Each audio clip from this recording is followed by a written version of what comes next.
Right, if you're just joining us, a very warm welcome to you this wet Friday in the city of Abuja. If you are driving on the road, particularly in Abuja where it's a little bit wet, do be careful on the road. Let me welcome my guest for this morning, Ohazurike Tochukwu Esquire. He is Director of Legal and Documentation, Independent Service Delivery Monitoring Group. Thank you, good morning. Good to see you. Likewise.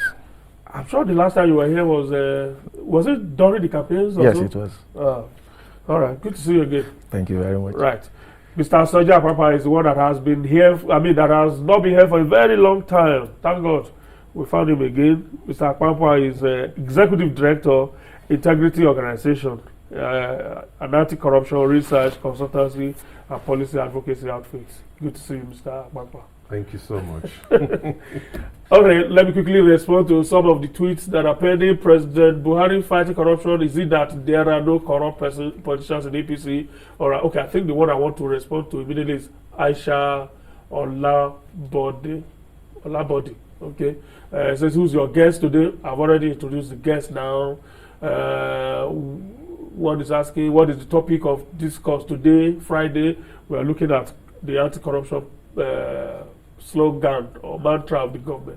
Which other one there? Okay, this one says we shouldn't destroy the future because of cash. All right, let's get on. The anti-corruption crusade of government seems to be one that is standing out. Long before the campaigns, President Buhari candidate Buhari has left no one in doubt that if he does become president, that was going to occupy a very large space in his heart. He's been doing that since he came in, anti-corruption everywhere. Has the president demonstrated that this is not a one-man-driven issue? In other words, it's not driven by hatred, is not driven by the need to settle scores and all of that. Has he demonstrated that thus far? Well, I think corruption is an issue that everybody needs to fight in Nigeria. And it's not just the president's battle. It should be a battle for all Nigerians. And I want to believe that during the campaigns, I accept the fact that he raised the bar for the issues of anti-corruption and the fight against anti-corruption. Well, he's just about 100 and a few days on top of that, holding the office, and the mantra is still up there. Just yesterday, NLC had a rally in support. Nationwide, actually? Yes, nationwide rally in support.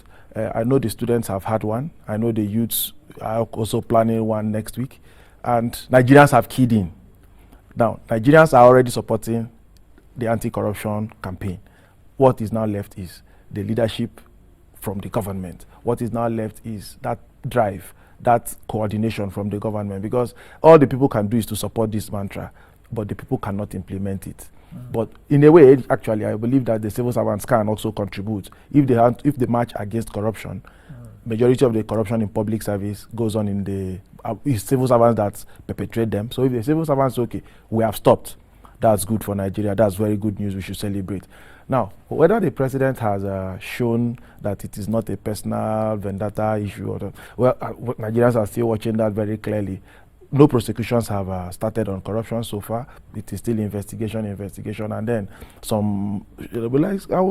I'm constrained to say show of playing to the gallery, because the other day ICPC addressed a press conference to inform the world that four former governors are under investigation. Eight actually. Well, some former governors were under investigation. Yes.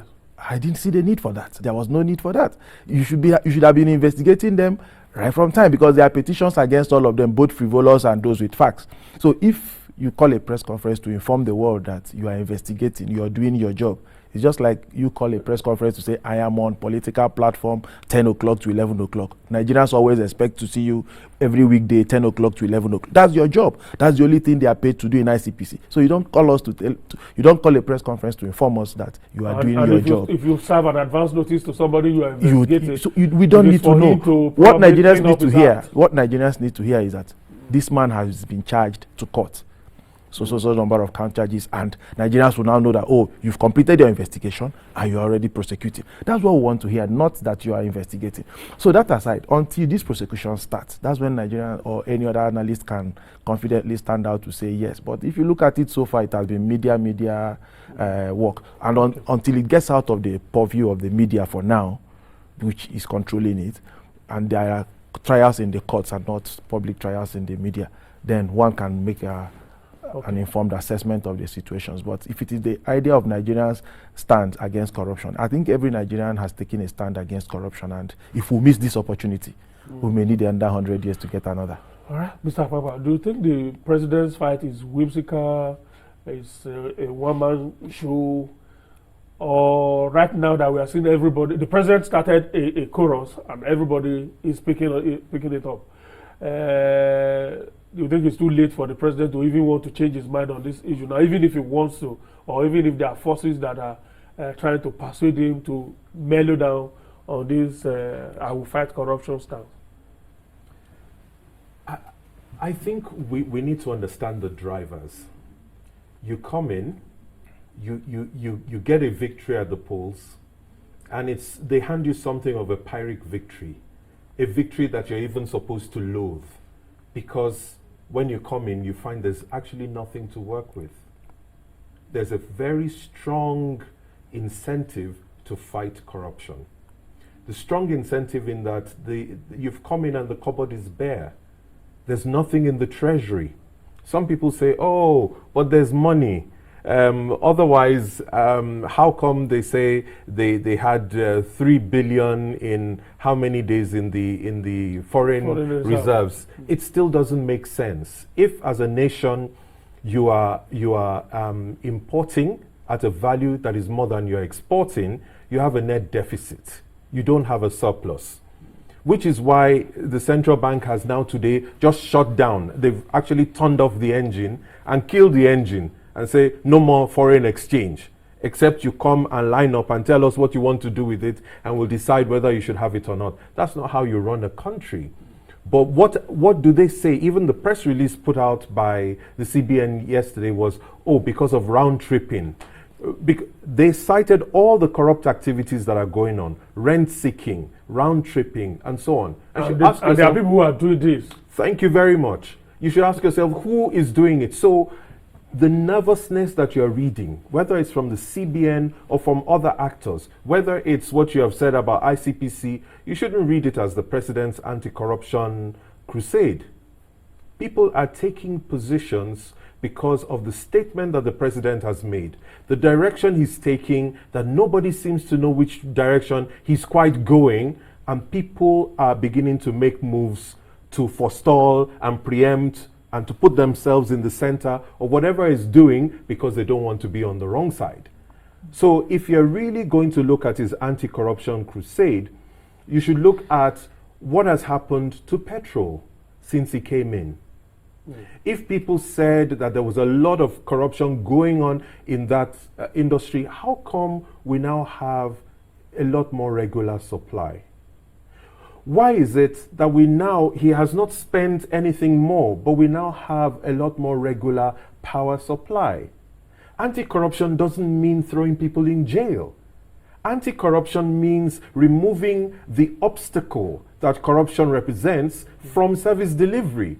So if you get service, now the question we should be asking is, has he done enough for this to become sustainable? Has it? So I don't think so. I think it is a good start. It's a great start, but now we need the institutions who are responsible. Now we need the ICPC, the EFCC, everybody else playing their part in order for those changes to then become sustainable. Because you cannot police everything by yourself as one man.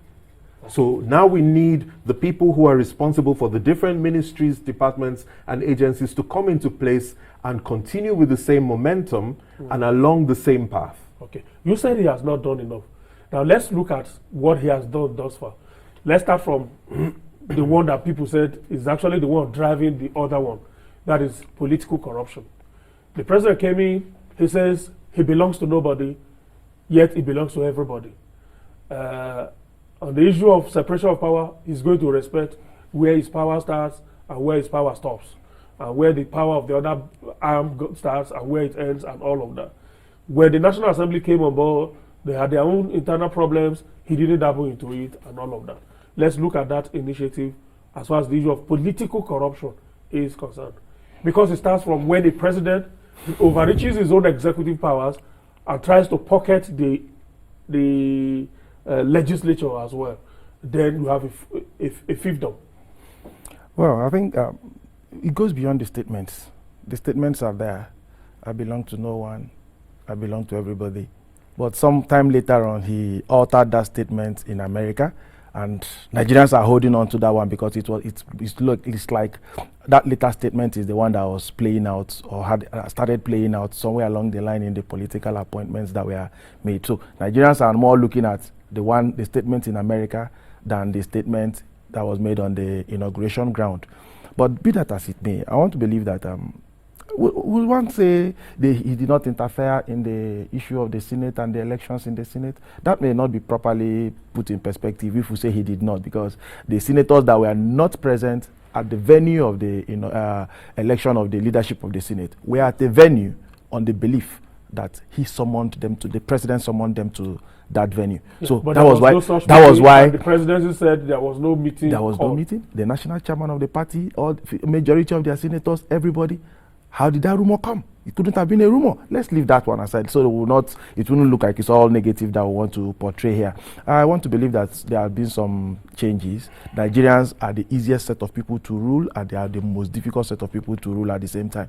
Easy in that what they want, because the president has said anti-corruption fight should be the way to go. Nigerians have keyed in, and the president, for as it is, has sentenced himself to that fight.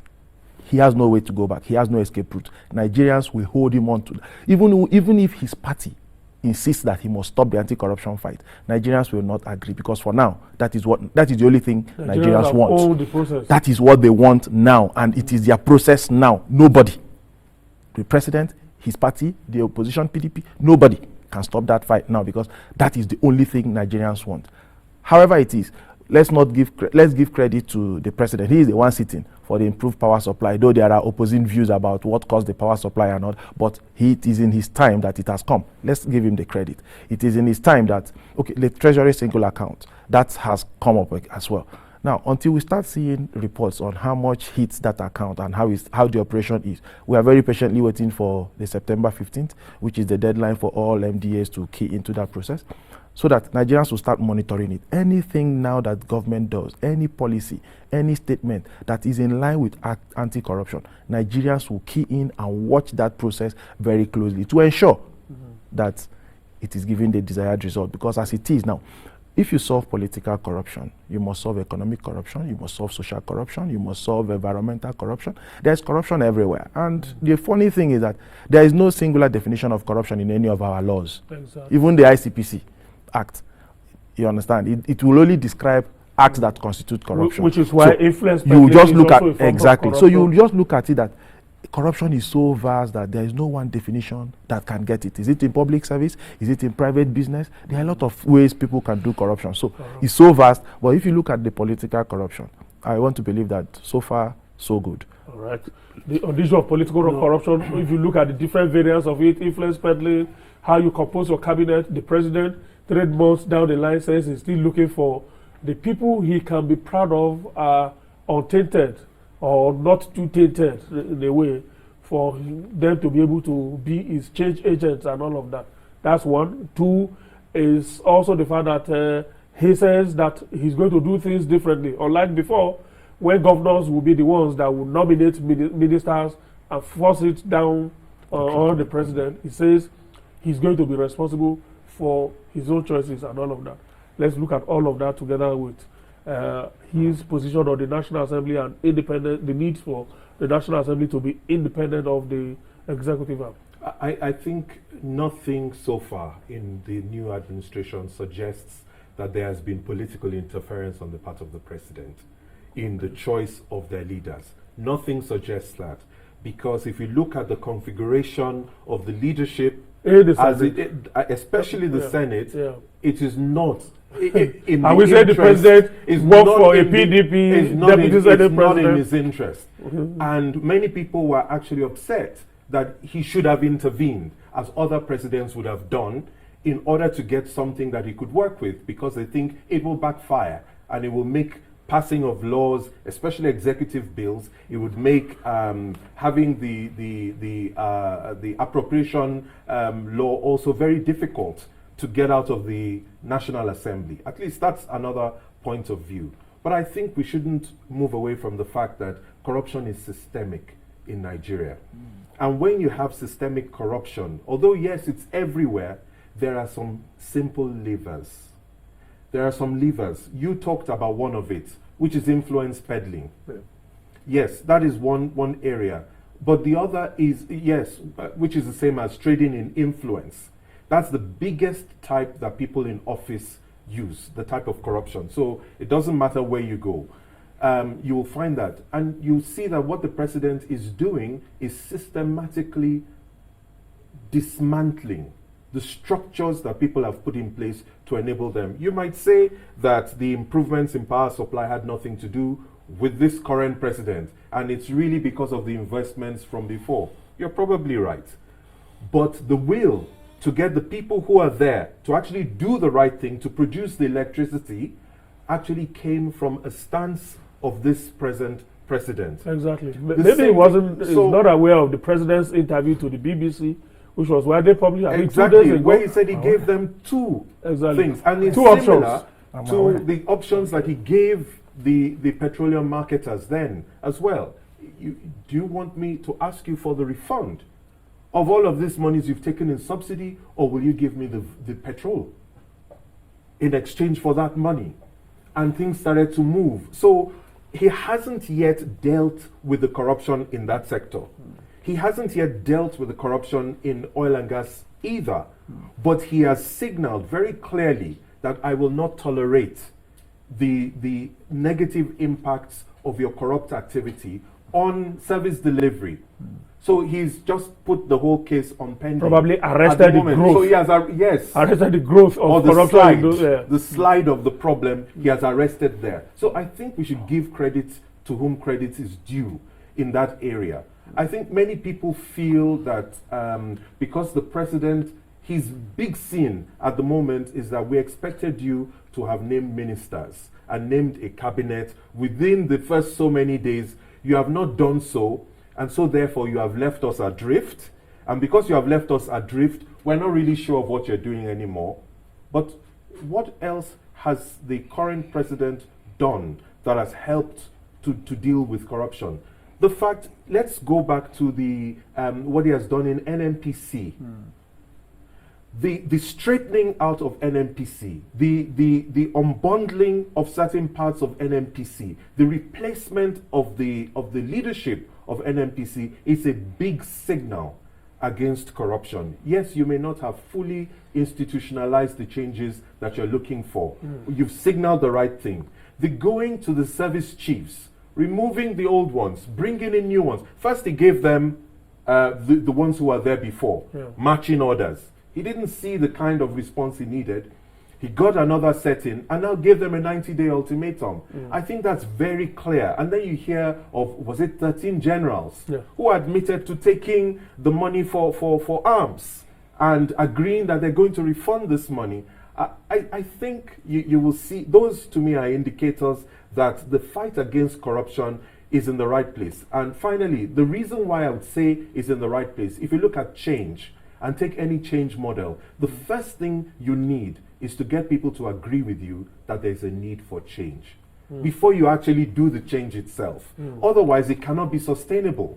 Then you can get on with the business of making the changes and then finally institutionalizing the process of making the changes. So you have to unfreeze people. You have to shock them enough that the size of the problem is big enough for you to be worried about. Now, the other thing that was mentioned earlier is the role of the people. I don't believe the people have keyed into the anti-corruption thing. The people are acting as spectators, very excited spectators at the moment, is the way I see it. But you touch the wrong person. Including the demonstrations going on all over the place by civil society, by Students organized and, labor, by students. Those are by youth. specialized groups. Okay. I'm talking about the public. Yeah. The public in general, Okay, in they general. are just spectators. Until we find the EFCC or ICPC move against a particular big person, and the same thing that happened in the case of Buhari doesn't happen with the community trying to shield that person. Because we hear Or now in the of Labor case- Church where a community would then organize and then themselves go to in Ashoebi to go and celebrate. So until we see a change in that area, I don't think we can really conclude that there's a change in the behavior of the people. All right. I think you alluded to it earlier, but he expanded on it, which is a lot of people believe that most of the money that are driving corruption in Nigeria is from a particular sector, the oil sector. Let's look at the initiatives in the oil sector thus far. First of all, let's look at the fact that 3 months down the line, it is possible, it's also not possible. But the fact is that it has become possible, which is that for the first time we carried out turnaround maintenance and it yielded results. We've had turnaround maintenance that less than 2 weeks after, we are back to square one. But we have a turnaround maintenance in our refineries, and today we are being told that one refinery alone is producing as much as 60% of its capacity already. Kaduna is about coming fully on board and all of that. That's one. Then he talked about the fixing of the NNPC. A lot of people will even tell you that the fixing of the NNPC has not even started at all. It is just a mere recalibration of those who will do the fixing that has taken place, and yet we are also seeing results. I have certain constraints here. Please express them. You don't have to agree with No. My him. intention is not to come and portray the No, government. if they are No, my necessary intention to is be not done, to come there and are things that have portray the not been done government well, of the day as being negative or having not done anything. Yeah. But I still take certain level of exception to the fact that the body language of a man when he was contesting for election says anti-corruption. Yeah. So that he removed somebody and put another is not fighting and is not fighting corruption, because every other person before him removed somebody and put somebody else. In fact, people spent months, even under the last administration.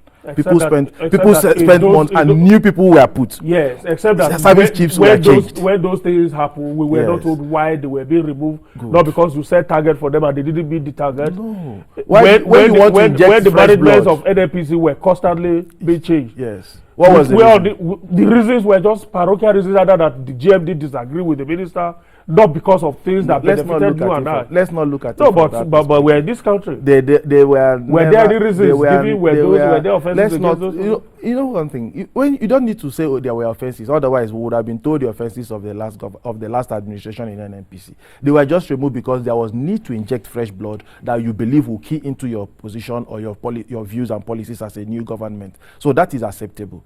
Do you understand? But what I'm trying to say is that the fact of replacement of officers or leadership of a particular organization doesn't mean you have started fighting corruption in that stricto sensu. You understand?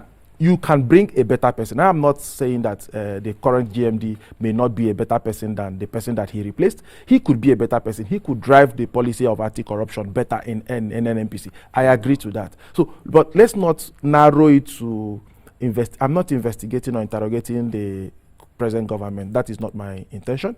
But what I'm trying to say is that there are principles that we must agree to. Before the election period, there was relatively, at least for over a year, 2 years even, petrol supply was constant, despite all the stories we were hearing. At what cost? At what cost? Sorry, you don't go to Imo State and buy it at 87 naira. This morning, you don't. No, so it's the same thing. No, I mean at what cost to the nation as a whole? Okay. In terms of the subsidy we've not gotten the figures here now. The present figures, if the present figures are made public, you will just compare it and see there is not much difference. Really, there is not much. There's not. I bet you on that. Some of our local consumption now are coming from the refineries. When did that start? How many barrels do they produce? How many liters do they produce so far? So let's not go into interrogating this government. Let's look at corruption. Let's look at corruption on a broad basis. Let's look at what the government can do to fight corruption. Because if you ask me, it's not even in the oil and gas sector that the majority of the corruption happens. Because everybody sees, that's where the bulk money comes from into the country. But it is in the civil service. Because There are not up to 1 million people who are players in the oil and gas sector. But if you come to the civil service as a whole, and those who interface with the civil service, you can get up to 1 million corrupt players. Now, checking corruption in the civil service is a key area the government has to look into. How do I mean? There are civil servants who ordinarily may not want to be corrupt. But this man has spent 30 years, 32 years. He has 3 years, 5 years to retire. And he's not sure of his pension. And having been in a place and there is a particular file that has crossed, he remembers that he's not sure of his pension. He remembers that when he goes back, there is no house in the village. And he wants to do something. So government has to check the area of pensions so that this kind of civil servants, who ordinarily are supposed to be clean, will continue to be clean. When a civil servant is sure that when he retires, he will not die of penury, he will not die queuing up to do verification, re-verification, new verification, latest verification, he will keep himself clean. He will do what he's supposed to do. Okay. You walk into the civil service, there's a lady seated there, and he's peeling her granules and she's eating. Tell her anything, the next thing you hear is, come on Monday. It's on a Monday, and she tells you, sorry, come on Monday. That's the normal thing in the civil service. You know how much man hours we lose because of those things. So when government looks at that area, then the issue of the petroleum sector is something I was really not expecting the government to perform miracles. But it will take time. 100 days is just 100 days. It's just 3 months out of 48 months that his mandate will last. And he has 45 more left. So if he hasn't done anything in 3 months, I shouldn't expect it or judge him that, because he has not done this in 3 months, he won't do it in 45. No, it would be a wrong parameter for judging him. So there's still 45 months. His mandate is still running. For the next 45 months, his mandate will continue to run. And we expect it to be a gradual process. And because Nigerians owned the process from the election period, because Nigerians voted for him and he won, Nigerians will continue to run the process. The election was freer and fairer than other elections. So, and now Nigerians believe it was our mandate, not their mandate. People had won election in this country on their mandate, not our mandate. But this is our mandate. That's the way Nigerians view it. So they have owned this process, and they will continue to challenge him. They will continue to enjoin him, encourage him, push him, urge him to do what he's supposed to do to make this country better. At least for these 4 years, Nigerians will own these 4 years, this leadership of the country for these 4 years, and drive this process. And anti-corruption is something that once you get it right, Nigeria will move forward. A lot of things. The money that has been stolen from the Ministry of Works, do you know how many people have died? I understand the reason why I understand why NLC says there should be death penalty. Why? Do you know the number of people who have died on our bad roads? When there was aviation crisis because of corruption, do you know the number of people who died in air crashes? How many women have died while giving birth because there was no power supply in their hospital when they were undergoing CS? How many women died because there was just no drugs, basic drugs? There were no hospitals. The doctor was out at his private clinic when he was supposed to be at the general hospital. When you look at the number of people who have died, and somebody say because of corruption, are all victims of corruption. Of corruption. And somebody says because this number of people have died, kill the person that has done corruption.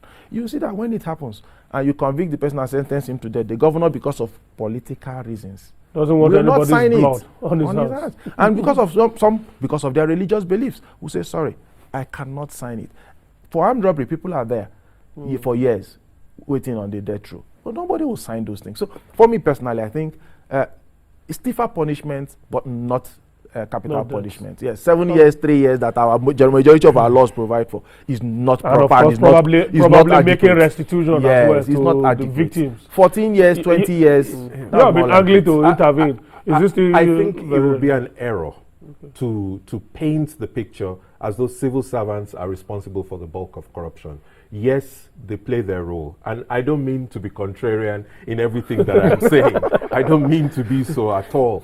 But if you look at the Thabo Mbeki high-level panel report on illicit fund flows in Africa, first, it says the bulk of it comes from Nigeria. And the bulk of it from Nigeria is from the oil and gas sector. That is from a major study, not from armchair commentary. Any country where you have the extractive industry is always the bedrock of corruption in that country. That's the first. The second is that it said 65% of these illicit flows emanate from white-collar crime.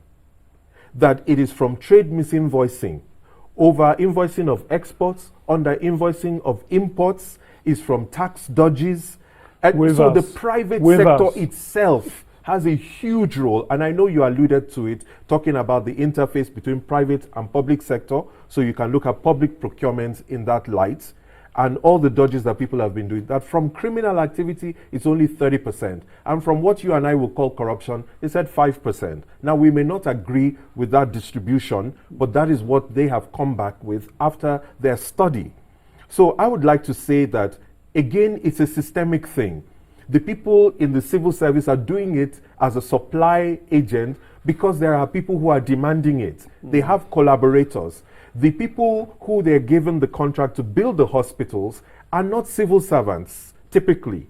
Although in some cases it is civil servants, but typically they're not civil servants. They're people from the private sector as well. So otherwise people think it's them and us, and they forget to see their uncle who is getting rich as a result of these kind of contracts. They just see him as having hammered. He has hammered, uncle, can you give me a contract too? That's all they're looking at. And that's why I say the people haven't really felt it. Emotionally, yes, they're with the president, that this is the right thing to do. But when it comes to brass tacks is when we will know whether the people have really imbibed the spirit of anti-corruption.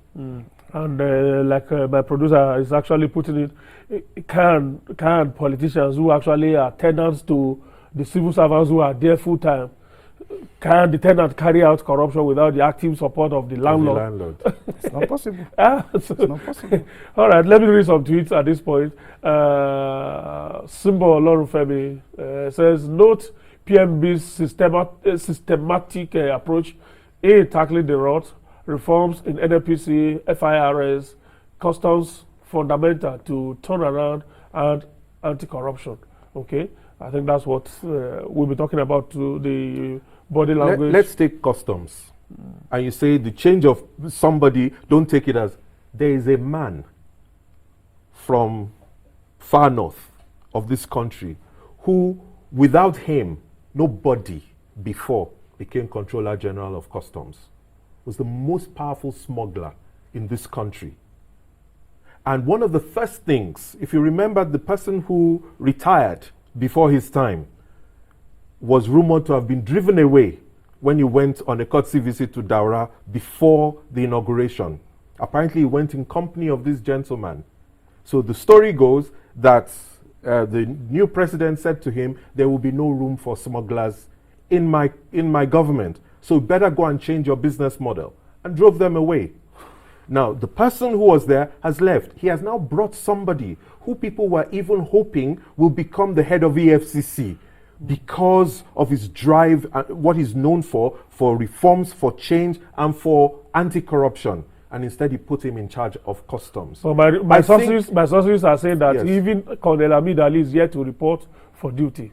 Well, he may be yet The appointment is illegal if you look at that is yet to report for duty. And it is the Deputy Controller General that is still driving the show in his absence. He may be yet to report for Perhaps duty. he doesn't even like that of duty. He wants something else. He may be yet to report for duty. But what the point But the name alone. The point I'm making is the intention behind these changes is to support the anti-corruption drive. And as I said, Rome is not built in it was not built in a day.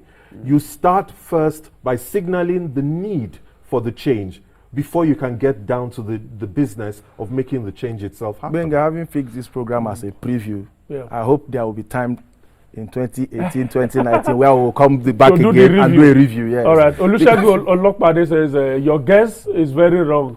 PMS today in Owerri is selling for 87 naira. Same in Port Harcourt. It has not been in 3 years or thereabouts. No. I hear in Ondo it has dropped to 86 naira or something like that. So somebody who's on ground is contradicting you. That's where I'm from. I left there yesterday. Okay, Asede Henry says, if workers were sabotaging the electricity sector, they should be probed for corruption because they might have taken bribe. And then what's the name? Abaga at one something. I have a question on the long run. Will Nigeria be a corruption-free nation by the time Buhari have left power? Hopefully so. Yes, that's our prayer. Theo Enebel says, when did unfounded gossip become an indication of progress? E.g., Our generals refunding money. We love Juju, Nollywood ending. Okay, I think that's a response to you. You are the one who said some generals are already refunding money. No, I didn't say some generals are refunding money. Oh, sorry, I said accepted. Thank you. Accepted that, accepted that they have they diverted money meant for basically procurement that's of the point that I've made. Is that a fact Yes. as well? Is anything that we have had, do you have any documents to prove anything that you have in the media? You can only go by the indications. In fact, that the president went to the US. You weren't there now. You only saw pictures on TV and you had to conclude that he did go. So basically that's all we have to go on. Let's pray. Ismail Sam says citizens must first be given free access to the register of CAC, AGs and similar government agencies that are used to launder loot. I think that's talking about transparency, and they need to also empower CAC, citizens you have free access. No, you to don't. CAC. As a lawyer, you do. As a layman, let me tell you the difference. Companies House in the UK. Thank you for you the sit education. down here Yeah. and you simply do a search on anybody. You don't even pay, and you get the rundown. You can't do that with CAC. You cannot. You have to go, and they tell you have to be a lawyer, or an accountant, or somebody else who is accredited by them before you can. And certain files get kept in the Oga's office. I know around the consolidation of banks, when we were trying to do searches, even paying a lawyer, we couldn't have access. And if they were to have access, they have to do it in the office Of the Oga. yes. Sorry, Benga, I wouldn't want to go into the details of this, but I want to really say no to what he has just said because No, the but facts are it's easy simple. for you because The you're a facts are lawyer. simple. You will not The know facts what are an simple. ordinary person will go through. Yes. Now, do you know? Perhaps If an ordinary person is Yes. given the file, he may not really know what to search for. He says he will not. An ordinary person is not even will not even be allowed. No. There are ordinary people who walk into CAC every day to do business with CAC, even to register their own companies on their own. that's Lawyers not even what- protested No, against that's that. not what he's saying. What he's saying is that to search. That's Yes. what I'm saying. That If this they company, give you, I want to know who the owns directors are and the share distribution and all of that. Do you know, Benga? It's easy. It's easy. Let's not come here to say it may be a different process in America. Agreed, but I want to say it is accessible here in Nigeria. Very accessible. Very accessible. All right, let's leave that issue. Let's get to another issue that the president, another initiative of the president. He has set up a presidential. No, before we get to that, let's talk about the Treasury single account. We've been used to situations where, let's go back to the same NNPC during the last probe of the NNPC. The Minister of Finance and Coordinating Minister for the Economy. I still watched that clip this week for about 30 minutes.